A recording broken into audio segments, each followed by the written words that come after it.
Enganos escatológicos, porque aqueles dias serão de tamanha tribulação, como nunca houve desde o princípio do mundo, que Deus criou, até agora e nunca jamais haverá. Marcos 13:19. O homem é um ser extremamente adaptável.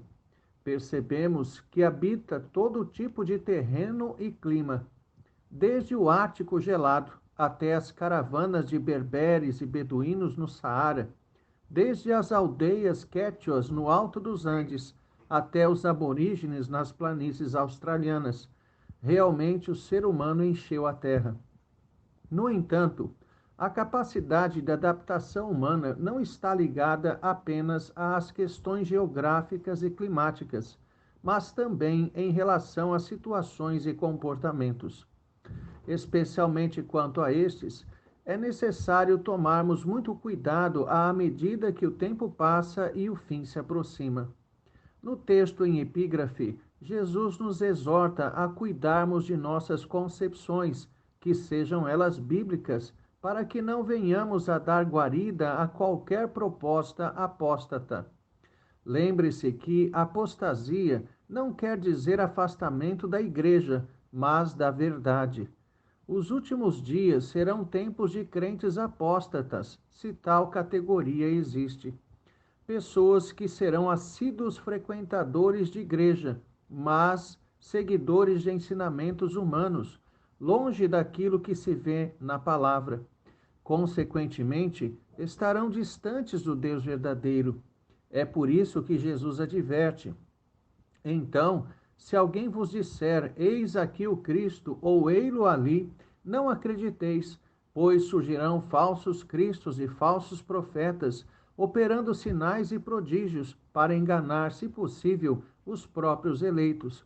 Estai vós de sobreaviso, tudo vos tenho predito. Versos 21 a 23. O sofrimento coletivo é caldo de cultura para os movimentos conhecidos como messianismo. Por exemplo, em Santa Catarina, no período entre 1912 a 1916, houve a Guerra do Contestado. Levou este nome porque a região onde ocorreu, o centro-oeste catarinense, era uma área em disputa pelos estados de Paraná e Santa Catarina, devido a fatores políticos, econômicos e sociais envolvendo a extração de madeira, senhores de terra e caboclos. Estes se viram roubados do chão, do sustento e da própria vida. O último de três monges, personagens da crença popular que nada tinham a ver com o catolicismo, liderou uma revolta armada que acabou por vitimar milhares de pessoas. Criam que o monge João Maria seria um libertador, alguém levantado por Deus para devolver-lhes a vida. Na mesma época, a Alemanha vivia o final do Segundo Reich, com a Primeira Guerra Mundial, na qual Hitler foi condecorado como herói, embora sua Alemanha tenha sido derrotada.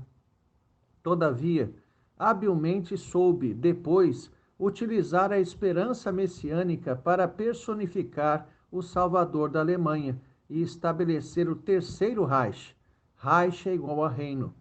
O nazismo também foi movimento messiânico, a ponto de haver igrejas com altares onde havia suástica e a foto de Hitler para ser adorada. Até mesmo o batismo nazista foi registrado. No Brasil, além do contestado, temos o exemplo de Canudos, tão propalado por Euclides da Cunha, e ainda Antônio Conselheiro.